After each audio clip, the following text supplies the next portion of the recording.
We're riding out into the Kofa wilderness today to see the remains of the Hovatter Homestead. We would also stumble across the Hoodoo Cabin, which was an unexpected discovery. The day would begin at a parking area just outside of the Kofa wilderness boundary. We decided to park at this location off Vicksburg Road because of the strict regulations on vehicular travel within the wilderness. Better safe than sorry, since I really wasn't sure where I could legally park a trailer once we entered the wilderness boundary. Parking outside of the wilderness boundary put us a pretty good distance away from our intended destination, and the initial portion of the drive was not very exciting.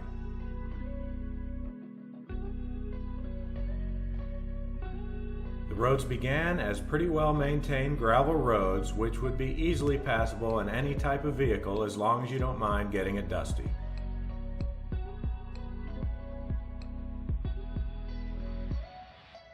It was about 8 to 10 miles from the parking area before the trail started to get more interesting.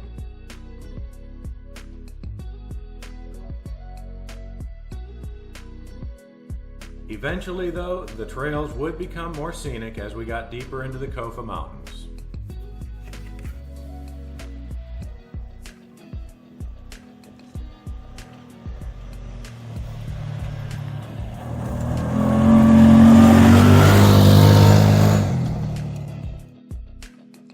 Today's total mileage would end up at around 55, so this is a fairly long loop, but much of it is very fast moving. The mountains in this area have a very rugged look, which is interesting to look at as we drive. Even as the scenery improved, the trail remained pretty easily passable for most vehicles with decent clearance.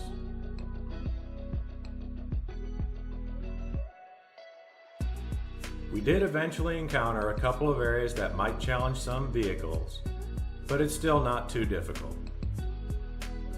Even on an easy ride, it's fun to have an occasional, more challenging obstacle to mix things up.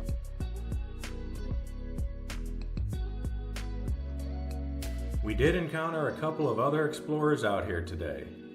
One guy in a pickup, and a couple having a tough time trying to pedal their bicycles down the rocky trail. Just one. Take care, guys.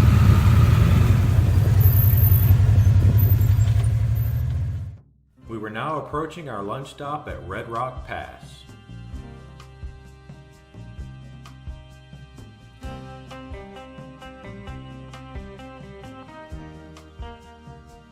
The scenery in this area was really nice, and I did stop once to take some pictures before moving on to lunch.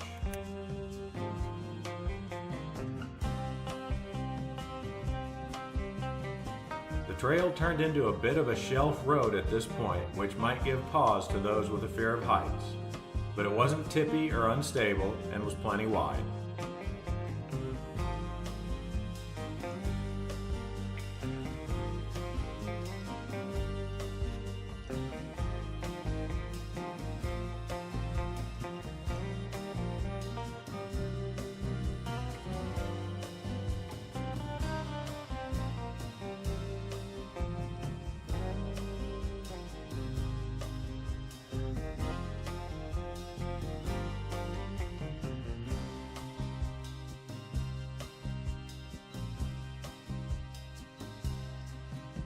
Red Rock Pass did turn out to be a great spot to break for lunch, and there were striking views in almost every direction.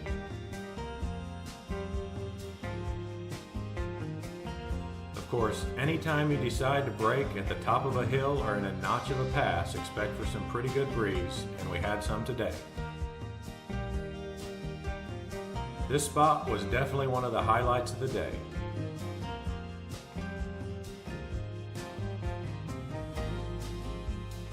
We soon hit the road again after lunch, still heading south. The roads from this point forward were pretty easy again for the rest of the day.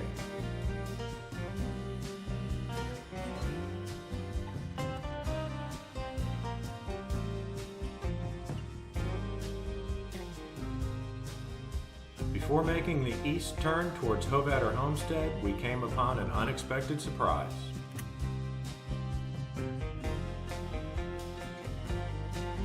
Here was a small cabin out miles from anywhere. The sign in front of the entrance informed us that this was the Hoodoo Cabin, which is one of 4 found in the Kofa Preserve. We're allowed to stay. All right. That's cool. The cabin was originally a line cabin for the Crowder-Weiser Cattle Company and was built in about 1940 from a kit. Line cabins were used by cattle company employees as overnight stops as they checked the miles of fences.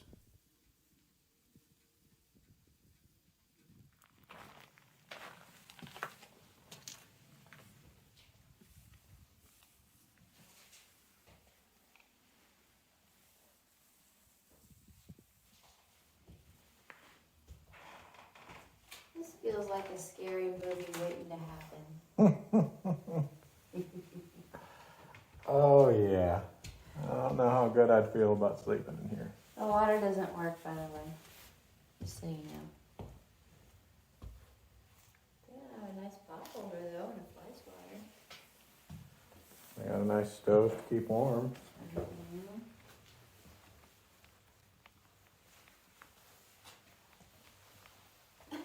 Did you see this?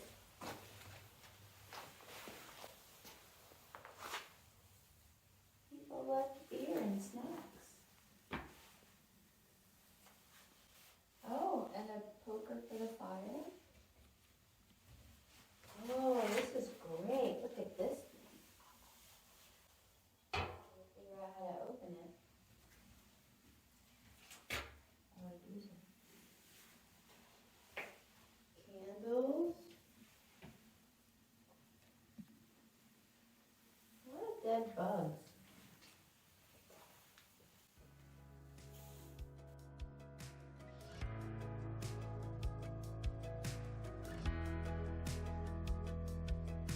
We finished up at the cabin and headed to our intended destination, which was the Hovatter Homestead.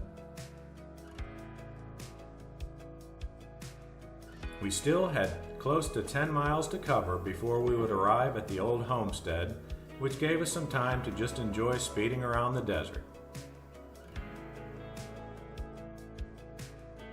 Even though I always try to plan our outings with interesting places to visit or see, sometimes it's just fun to be out here driving in the Kawasaki. It's a really different experience than even being out here in the Jeep, and it makes for a fun day of driving around exploring in the desert. Arriving at the Hovatter Homestead, we were immediately struck by the rows of saguaros obviously planted in formation.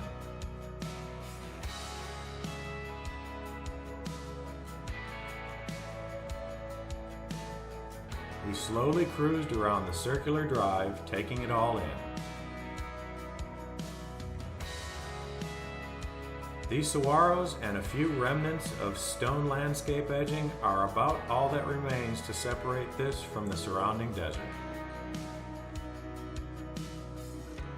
The family lived here between the years of 1951 and 1974 without running water, and access to the nearest town was a nearly 4-hour drive over difficult terrain.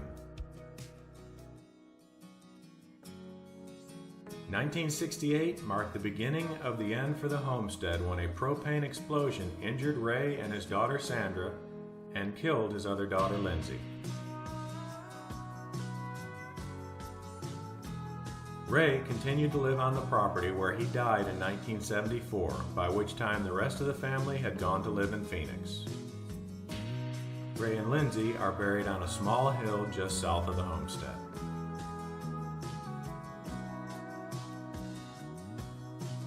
We looked around for a while and speculated about the difficulties of spending over 20 years in this remote desert. But the shadows were starting to get longer, and we wanted to get back to the truck before it was dark, so now was a good time to head back.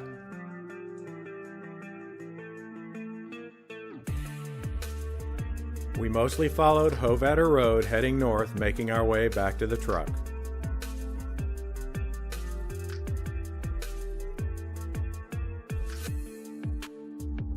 This would definitely be the quickest way in and out if you just wanted to make a visit to the old homestead site.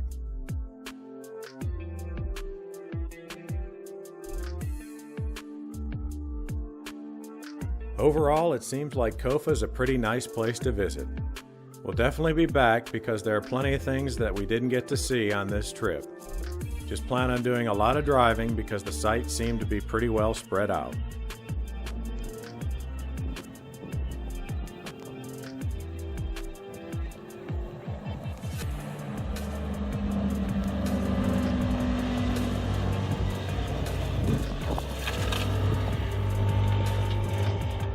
The roads back were pretty uneventful and easygoing as we headed north, with one visual highlight being Coyote Peak.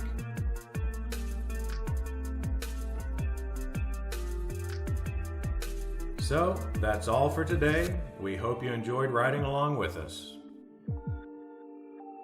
Thanks for watching, and we'll see you next time.